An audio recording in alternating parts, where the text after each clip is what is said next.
السلام علیکم ناظرین، آپ دیکھ رہے ہیں اردو پوائنٹ اور مجھے کہتے ہیں تجمل بخاری۔ اس وقت ہمارے ساتھ استحکام پاکستان پارٹی کی مرکزی ترجمان ڈاکٹر فردوس عاشق اوان صاحبہ موجود ہیں۔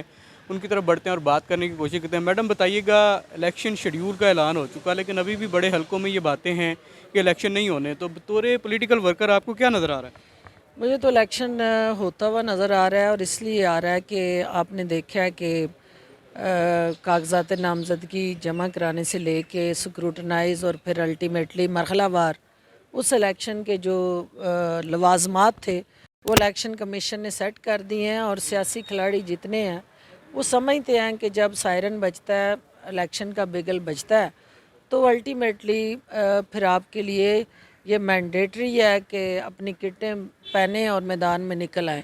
تو استحکام پاکستان پارٹی کا سیاسی کنبہ جو ہے اس میں تو اضافہ ہو رہا ہے، اور آج آپ نے دیکھا ہے کہ ہمایوں اختر خان صاحب بھی اس جماعت کے اندر آئے ہیں۔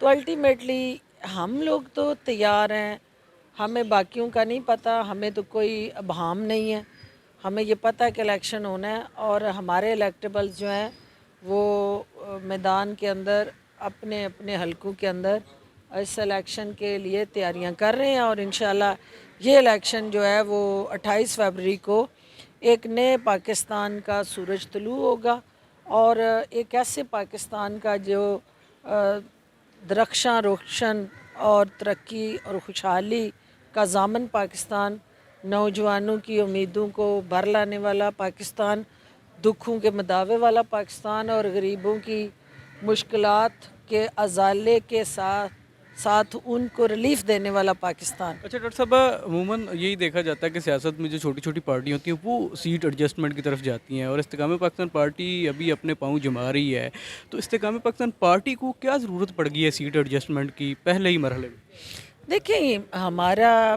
چھوٹا یا بڑا وجود جو ہے وہ نہیں ہوتا آپ کو بات چیت شروع کرنے یا بات چیت یا سیاسی حکمت عملی کو فائنلائز کرنے کے لیے۔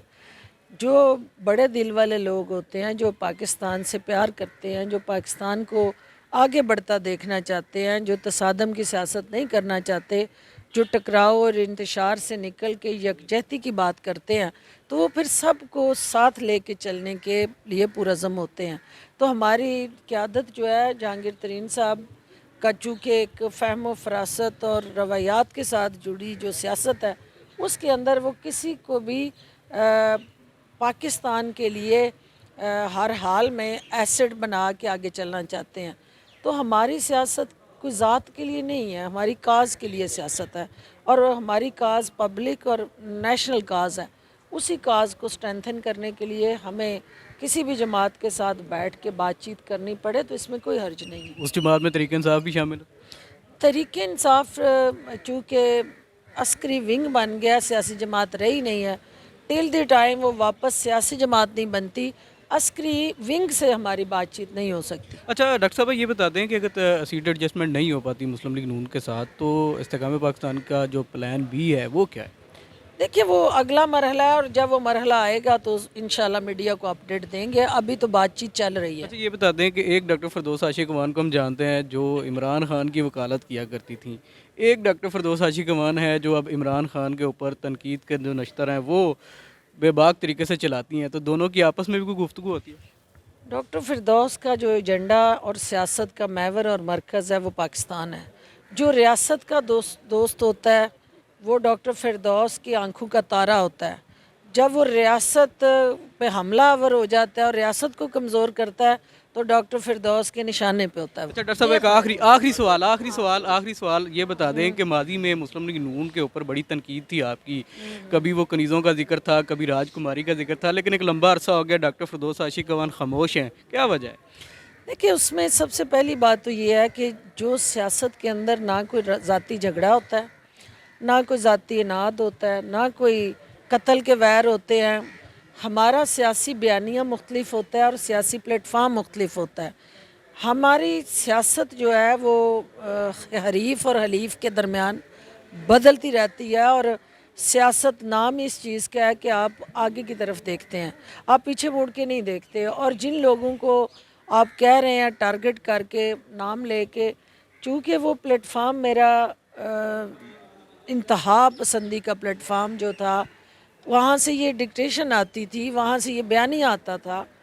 جو ہماری استحکام پاکستان پارٹی کی قیادت ہے وہ ایشوز کی سیاست کرنا چاہتی ہے، وہ ذاتیات کی سیاست نہیں کرنا چاہتی.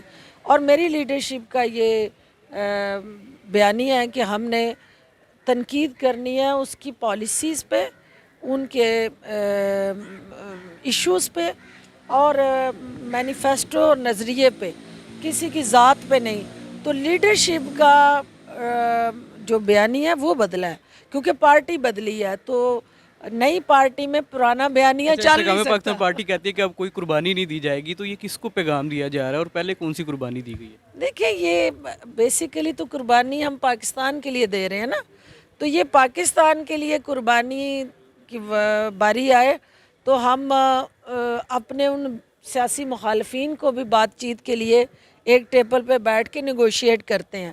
تو جہاں پاکستان کا مفاد ہے وہاں تو ہم ہر حال میں اپنے سیاسی مفادات کیا ہر چیز قربان کرتے ہیں. لیکن جہاں پھر کسی مخصوص حلقے یا کسی مخصوص شخصیت کے حوالے سے بات آئے تو پھر ہمارا بھی تو حق استحقاق اور اختیار ہے کہ ہم اسی پاکستان کو طاقت دینے کے لیے اپنے ان الیکٹیبلز کو طاقتور بنائیں. بہت شکریہ جی. جی بالکل، ہمارے ساتھ استحکام پاکستان پارٹی کی مرکزی ترجمان ڈاکٹر فردوس عاشق اعوان موجود تھی. اس کے ساتھ ہی اپنے میزبان تجمل بخاری کو دیجیے اجازت. اللہ نگہبان.